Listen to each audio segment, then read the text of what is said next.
Hi Libra, this is Amanda Nardozzi. Thanks for hopping into my little den here. We're keeping it warm, we're keeping it cozy. Today's reading is for the full moon in Libra, so your sign, on March 25th. And then we're also going to look at the energy for the next 2 weeks. So whatever energy falls on the full moon in Libra, next 2 weeks from there until the next new moon. And this video is also going to feature Milo, my little corgi, because occasionally he may shove his nose into my elbow for attention. So don't mind that. He's just wanting a little bit of something extra. Huh, Milo? Huh, my. I love you. I love you. I love you. He's like, are you going to pet me, or am I back here for no reason? Okay, so I'm going to roll the Astro Dice to figure out what area of life we're going to tune into.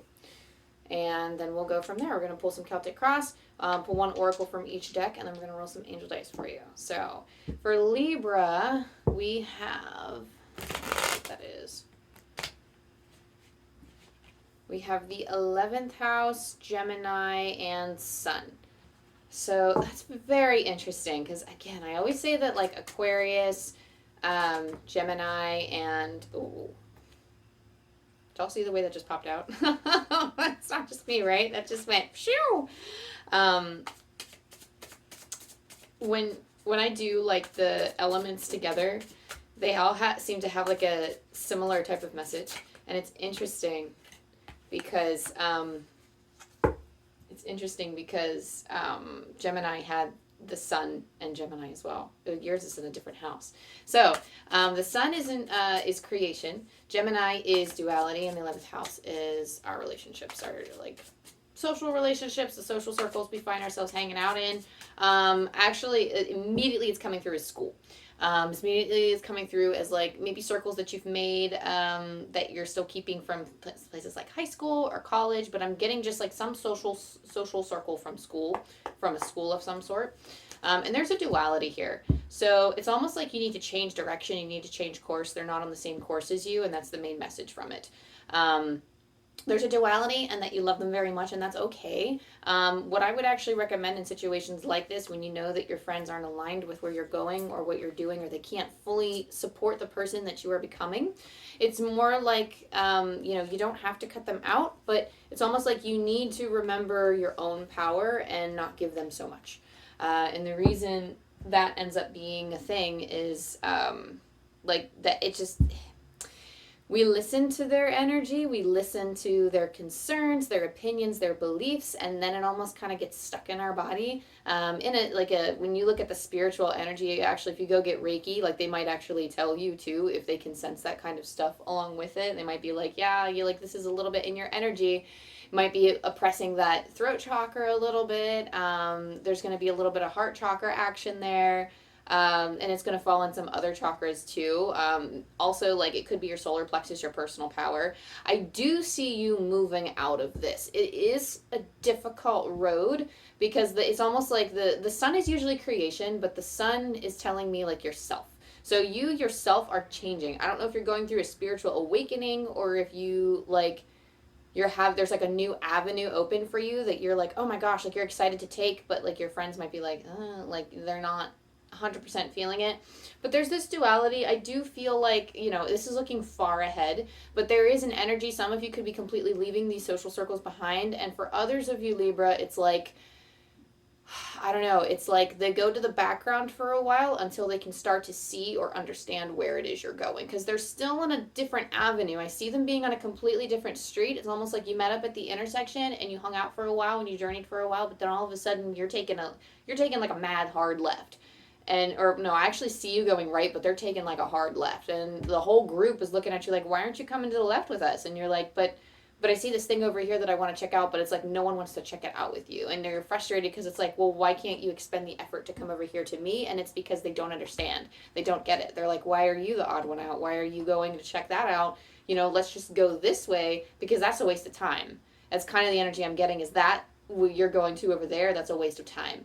And it's almost like they need time to see. So it's up to you whether it's almost like don't engage conversation about the subject. So it's up to you whether you want to completely cut them out. I think that is a very big move to make early on in your journey, especially when you don't have, like, if that's what you're feeling called to do, then 100% go for it. But it's also hard when you try to leave a support system when you don't have kind of like a new one. And I'm not saying I'll keep them around just to like, you know, like wait for the next one. That doesn't feel right, and it doesn't, like, that's not really the energy that we're vibing with. But it's more like,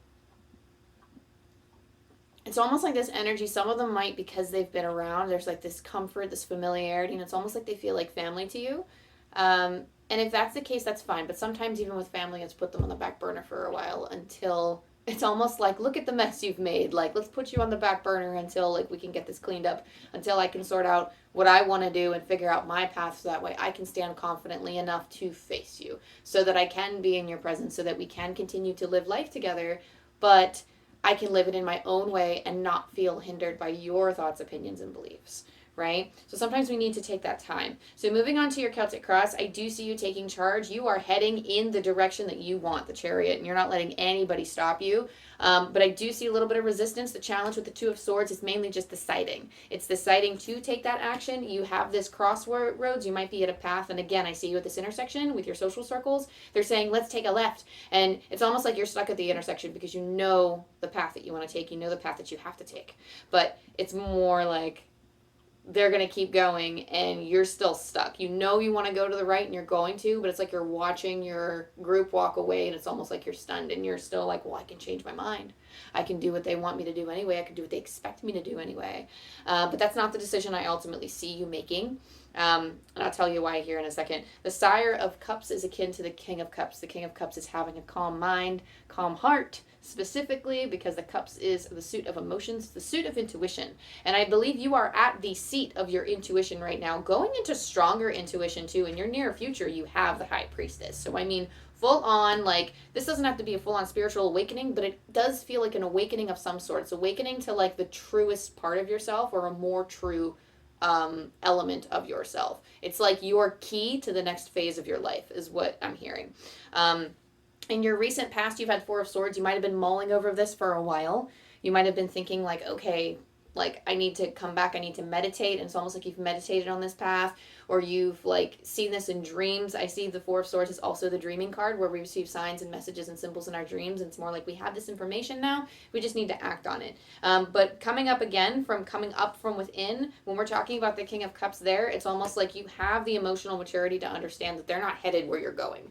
And it's almost like some people like to cling on, and some people say, no, you're going anyway. And I sense you being almost frightened, but because of your emotional intelligence, or because you're understanding and empathetic, you're understanding the vibe is different.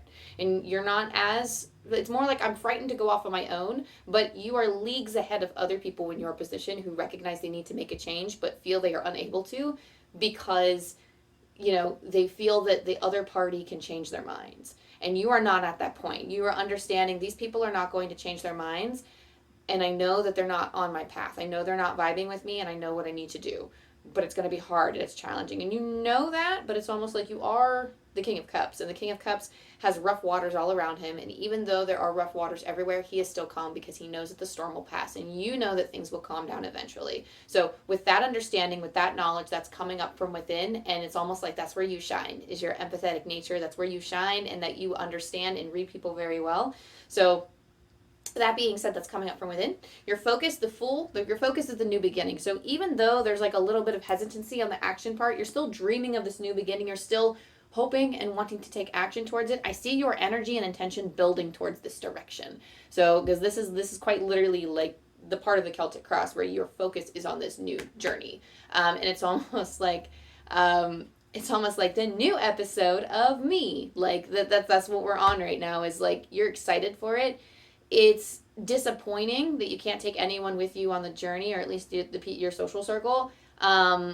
You've had your misgivings about it, so it's almost like you're allowing yourself to be freed of it. The outcome, I am actually just going to jump to the outcome before we talk about the rest of the spread, but you have the Five of Cups, and the reason why I'm saying you're going to make this choice anyway is because you have the Five of Cups, and you of course are going to be disappointed because you're going to act on it anyway, and some of these people will just simply choose not to see.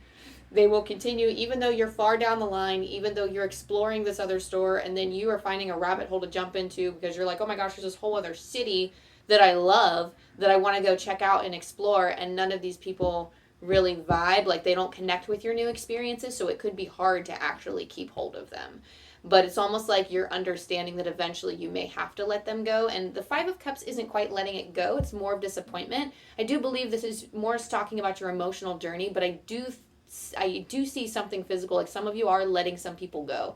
Like, and it's more of like, it's not the act of cutting them out of your life and like not talking to them even if they reach out. This is quite literally what naturally happens when you go off on a new avenue, on a new path, and you start having these experiences. And then when you start sharing parts of your life with these old connections, they don't receive it well. It doesn't make you feel good. And then you're less likely to reach out. You're not wanting to reach out because it's not received in the way that you want it to be. It's not received in the way that you would expect or in a way that fills you up. And it's the same thing for them too. They might feel that awkwardness and they might not want to reach out as much because they're like, okay, well, you're doing it. Like it might not even be in their awareness. It's just something that naturally, like, subconsciously happens, and that drifting apart happens, and you may witness that drifting apart and feel that disappointment, and that is okay. You are very aware that it's going to happen. Again, with the High Priestess, you already know kind of what's going to happen before it happens, and that's why there's fear. It's because, oh my gosh, well, I have to go through this pain. But honestly, just getting it done and getting it over with, because like there's going to be other things that pull your attention away from that disappointment. So even though there's that disappointment here in the outcome card, there's that feeling of I'm still living, I'm still going on this journey. You still have some assessing to do. So I see you kind of getting your facts straight with the Seven of Pentacles. This is looking at all the logic, looking at all the facts, trying to figure out ways to make it work. And it's almost like your mentality that you're trying to work with here. Like very, like your thoughts and your beliefs, you're like, okay, how can I work with, my knowledge in order to make this work? Because it's almost like, I sense this with Gemini too, but it's almost like you're challenging preconceived notions, preconceived thoughts on how you can go about this new beginning. And you're like, okay, I understand these were the limitations that I've had in the past that presented me from doing my new thing.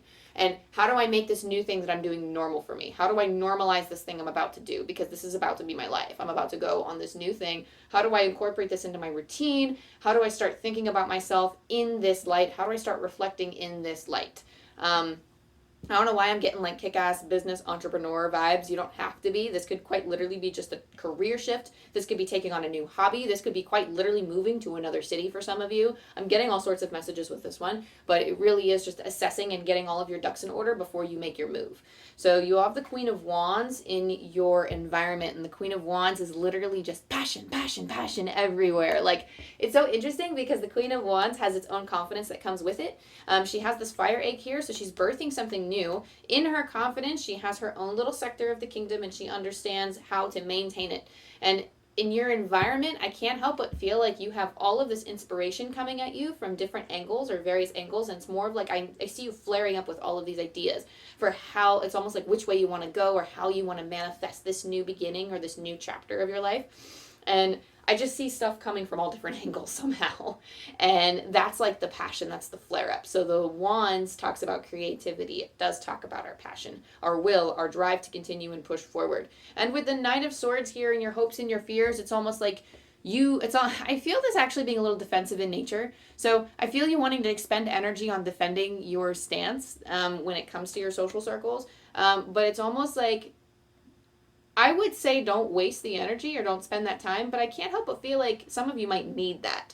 And it's okay to be messy sometimes. If somebody's just outright putting you down and saying, like, this is a dumb idea, I do see you standing up and saying, like, when in the past you haven't, or you've been really meek, or you have, like, not even voiced your opinion at all. I see you stepping up. Oh my gosh, I see a stag out there. There's I see a deer. And he's out just kind of munching on the grass. It's springtime, so like I've been seeing them wandering the hillside, and I love that. So like depending on whether I see a stag or a doe, like that's usually a message in itself. That's a symbol. And stags, at least from the spirit animal deck, are quite literally taking the lead and moving forward. So you take the lead, spirit will follow. And it's almost like I don't see you like coming out with your truth in such a way that is like a blinding weapon, that's like a boomerang or something that's being thrown in somebody's direction. It's not like you're proclaiming your truth loud, like, this is me, you ho, like, I don't know. I don't see you like coming at anybody with venom. But what I do see is somebody saying something to provoke such a response. Maybe not quite that, It's almost like you're eager to share. You're eager to share. You have all of these ideas. You have all this inspiration. And it's almost like if they challenge you, you're more likely to step up because you're having more faith that this is the path that you choose. And the more you walk into the direction of your new path, the more confidence you're going to have, and the more you will be able to share with these friends. The more you will be able to share with other people, yeah, this is what I'm doing. And that's okay. Like, this is what I'm doing, because like you start believing in yourself. You start seeing those manifestations, and you're like, you know what, this isn't as crazy as everybody thought, because they're just on a different timeline. They're on a different street. They view life in a different way, and that's fine. Doesn't make it wrong, doesn't make it right, doesn't make it more efficient or less efficient, or whatever distinction you want to pull from it. It's just different, and that's okay. That being said, let's pull some oracle cards and see what other messages we have for this full moon era for the next 2 weeks. And I always like to look at the things that we are holding on to, the things that we need to let go of and release, the things that we are also manifesting. I do think, again, you're manifesting this new beginning, and you are releasing, like, at least the emotional attachment of your friendships. Whether they stay in your life or not, that's going to be a decision that you make. It might even be a decision that they make. But either way, I see something really good coming from this. And you have the full moon in Aquarius. And with this card, it's be real. So, Aquarius, with that energy, it's known for being eccentric. It's known for standing out among the other zodiac signs, because they are taking on this energy that they know is theirs. And they're like, this is me. I'm declaring it loud and proud. I don't care what anybody thinks. And even if they do care, it's like this, like the Aquarius energy comes with a compulsion. Just because Aquarius is in your big three doesn't mean you have to act like this. But it all depends on your full chart. But your full chart and the influences of the current time. But I do, like, the Aquarius energy itself says, you know, I know that I have the power to be a ripple effect. That's honestly, like, I know it's the waves, and it's an air sign, and I see, like, the waves in their symbol. You see all these, like, little squiggly lines on this card. That's the symbol of Aquarius. And I always like to say that that does symbolize Aquarius being, like, a conversation starter. Like, I am the oddball out, and I know I'm going to start a conversation, but you know what? The second you start doing something, someone else is going to see that too, and they're going to do it too, because they now have the confidence. They've seen it in action. You've inspired others with your authentic self, with going your path, with going out there and not being afraid to make that mistake, not being afraid to take that chance and take that leap. Other people in your environment will see that, and they will maybe, and that's the thing. So, like, I'll just use this as an example. When I started doing tarot, I had a lot of, like, sciencey friends. I had a lot of professor friends. And I had a lot of, like, people in my corner, too, that I just didn't see because I didn't know that. It was only when I got kind of, like, the gusto to bring this forward to people. And I was like, yeah, so I do tarot, and I'm going to start transitioning and doing this for a living. Like, I'm going to start being a professional tarot reader. And, you know, some people were, like, meh about it. But, you know, and I still love them. Deep down in my heart, still love them. We still spend time together. It's just not their vibe, and that's okay. But then I'll have the other ones that are coming out of the woodworks. People that I didn't think would ever. You know, people come to me and they'll share with me, like, their paranormal stories from when they were kids. Or they'll be like, well, this is, like, what happened, and this is crazy. And, like, oh my gosh, and I saw this sign, and I thought it was insane. Like, I didn't think it was a sign, but I couldn't help but feel like it was. And, you know, and then they share with me, like, their stories of loved ones that have crossed over, that have visited them, and it's just crazy. Like, this, they're like, I just don't want to seem crazy to people, but it makes me feel good that you're doing this, because now I can share it. They saw you do it, and, like, these people, like, they're coming to some of them come to my events religiously, and it's so good to feel that support, because it's like, I never would have thought that you were into this. And that's the thing, they see what you're doing and they follow it. They come with you, and they're like, the right people will come with you, right? You also have stranger curiosity. So curiosity here, being, like, having an open mind and exploring the possibilities. This could be, again, like, this isn't like passing judgment onto your social circles, but more like approaching them from a beginner's mind, kind of like with all of your preconceived notions of them wiped. And, you know, because people do surprise you. This is just in line what I was saying before. Like, people surprise you. So if you move forward with open curiosity, for some of you, you can actually be expanding your friendships by doing this. That's what I ended up doing. I ended up expanding my friendships. I thought that the only way out was to completely get rid of them, and it never felt right to me. And the reason being because I view my friends as family. And when you open up your curiosity, you're giving others a chance to demonstrate just how much they are in your corner. Some might not. Some may drop the ball on that. I'm sensing for some of you, like, there may be one or two. Like, I'm hearing, like, there's that occasional energy of people who want to, like, fall to the wayside. It's very normal. It's very common, and it happens. And Spirit's like, let it happen, but approach them with curiosity anyway. Approach your social circles as a whole with curiosity, because you never know what kind of support you're going to find. It's the same thing when you go out into the world exploring different avenues of curiosity, meeting new people, not assuming that everybody has the same judgment of what you're doing, or like, you know, some people may think like what you're doing is absolutely incredible, and they could, like I said, feel inspired by that too. You also have Panther Spirit. Reclaim your power. You can reclaim your power by being you and acting on it anyway. So again, this is calling back to that symbol, that image that I have of you standing at a crossroads with a bunch of people, and then you just kind of stalling at the intersection because you know the direction you're going to go, but it's almost like you are waiting and pondering and mentally walking around in circles, trying to make sense of, you know, people still going in the other direction. You're like, well, why is this? How can this be? Or like, it's almost like, you know, just thinking about it and being like, do I really want to make that choice? Do I really want to go? I know what I have to do, but do I really have to go? Can I change, like, my direction, just go this way? Let me just say, you can change your direction. Your power is yours. You can follow everybody else if you want to. But just know that it's not gonna fit. I can't help it. Okay, so literally I'm getting the image of a sheep. Bah! Like, it's this tiny little sheep. Bah! And you know it, you feel it. It's almost like, I don't want to be herded like sheep.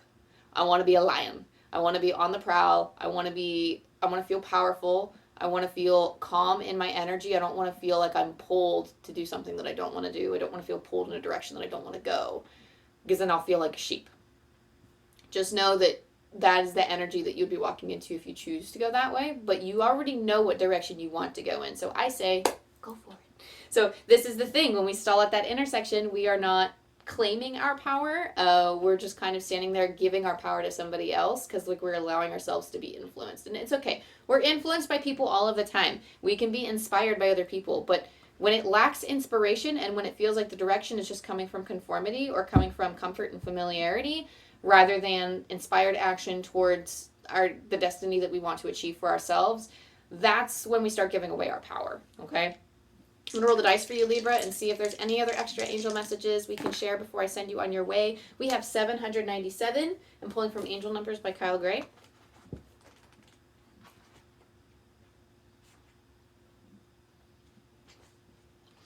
Trust the emotions that are rising up within you at this time. They are helping you understand what is most important for you and your path. One more time, trust the emotions that are rising up within you at this time. They are helping you understand what is most important for you and your path. So again, Archangel Haniel is coming to mind. With, like, if you connect with the angels, that would be a great archangel to connect with when it comes to connecting with your emotions.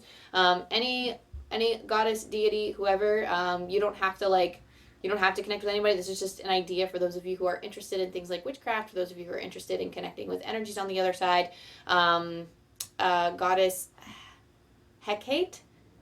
I don't know how to say it. Don't come for me. I apologize. I do have friends that work with her, but I have heard so many different pronunciations of it, so feel free to correct me down in the comments. I'll have to look that up too. But Goddess of the Moon, rules the moon. Anybody that runs the moon is in tune with emotions, in tune with intuition. So, you know, those are the deities to work with. Any type of, like, any other type of energy you want to connect to, even if it's just unconditional love, yourself, higher self, guardian angel, whatever you want to do. Even if it's just yourself, get into that meditative space just to figure out what you got to do next. That's what we're working with here. So that being said, Libra, thank you so much for tuning in. If this resonated with you in any way, go ahead, like and subscribe and all the things. That way you can keep up to date with me, what I'm doing, where I'm at, what's going on, things like that. My personal readings are open. I was going to post the website, and then, like, I just had, like, so many issues getting the plugins to work together. So I deleted it all, and I'm starting over. So in the meantime, I have a landing page that lists a newsletter. So if you're in the Pittsburgh, Pennsylvania area, I do free tarot pop-ups all over the city, so you're more than welcome to join that. I will occasionally be posting like sales and promotions through that as well. But on that link that I'm going to post below, you also have a landing page that lists all my services that I offer. So you can hook up with me through Gmail, through my Yahoo account, or not my Yahoo, my Gmail, that's it. My Gmail account, my email address. That way you can book a reading with me if you so choose. And yeah, join my newsletter, see where I'm at, what I'm doing. I do post zodiac readings, so if you like more and if you like this, you want to see more of it, go ahead and subscribe and all that stuff. I do zodiac readings, zodiac signs every 2 weeks for the full moon and for the new moons. I also do collective readings in between. So there's always the case of, you know, lots of stuff coming out. I have if I didn't post it already, I have an Archangel Orion message coming out. I also am doing Archangel Azrael coming up too, because I just posted a Raphael one. And then we'll move on and see what other collective messages Spirit wants to share with you. So that being said, I love you, I love you, I love you, and I'll see you next time. Bye.